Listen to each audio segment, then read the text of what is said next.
Halo Sehat, info kesehatan berbasis ilmiah dari hasil riset, review tim medis, dan juga dokter. Jangan lupa subscribe.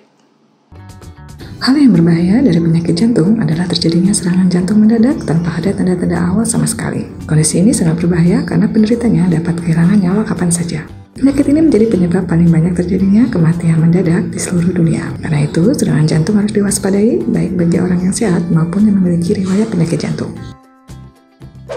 Berikut ini merupakan penyebab serangan jantung mendadak yang sebaiknya diketahui agar dapat dihindari. 1. Kardiomyopati hipertrofi. Ini merupakan kondisi di mana terjadinya penebalan pada otot jantung, sehingga fungsi jantung dalam memompa darah menjadi terganggu. Penyakit ini sangat sulit terdeteksi dan umumnya menyerang orang-orang yang berusia di bawah 30 tahun. Selain itu, kardiomyopati hipertrofi juga menjadi penyebab utama para atlet olahraga mengalami serangan jantung mendadak dan meninggal dunia. 2. Longevity syndrome. Sindrom ini merupakan penyebab terjadinya peradangan pada otot jantung, sehingga detak jantung jadi tidak stabil. Penyakit ini juga sering disebut myokarditis akut dan sering menyebabkan irama jantung tidak beraturan. Orang-orang yang mengalami penyakit ini seringkali mengalami pingsan bahkan kematian karena dapat memicu serangan jantung mendadak. 3. Kelainan pembuluh darah koroner. Umumnya kondisi ini dialami sejak bayi lahir karena merupakan penyakit bawaan. Pembuluh koroner yang tidak normal atau mengalami kelainan dapat menyebabkan suplai darah ke jantung terganggu, sehingga jantung kekurangan oksigen dan terganggu fungsinya. Karena itu, kelainan pembuluh darah koroner dapat memicu seseorang mengalami serangan jantung mendadak karena jantung tidak dapat berfungsi dengan normal. 4. Makan terlalu banyak.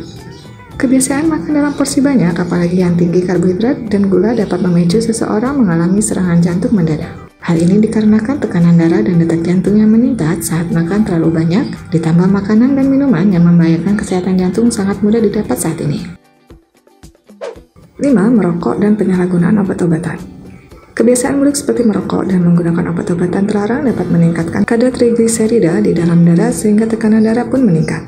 Jika tidak ditinggalkan, kebiasaan tersebut dapat merusak fungsi jantung, bahkan memicu tingginya resiko terkena serangan jantung mendadak. 6. Stres berat. Tekanan mental seperti stres dan depresi sangat berbahaya untuk kesehatan, terutama berpengaruh terhadap fungsi jantung. Selain itu, emosi yang meledak-ledak dan kegelisahan yang begitu tinggi juga dapat membuat tekanan darah meningkat. Pembuluh darah menyempit dan membuat irama detak jantung tidak beraturan. Ini artinya orang-orang dengan stres yang berat dapat berisiko mengalami kematian akibat serangan jantung mendadak. Itulah penyebab serangan jantung mendadak yang penting untuk diwaspadai dan sebaiknya dijauhi. Pencegahan penyakit jantung perlu dilakukan, apalagi jika seseorang memiliki resiko yang tinggi terhadap penyakit jantung. Dengan menerapkan pola hidup sehat, penyakit jantung dapat dihindari. Sekian informasi kali ini, jangan lupa tuliskan pendapat di kolom komentar. Info yang kami berikan telah melalui validitas informasi kesehatan yang aktual dengan pendekatan ilmiah, direview tenaga ahli dan dokter. Jangan sampai Anda melewatkan info kesehatan yang krusial dan mungkin dapat menyelamatkan keluarga dan teman kita. Jangan lupa subscribe dan nyalakan lonceng notifikasi agar tidak ketinggalan info dari Halo Sehat.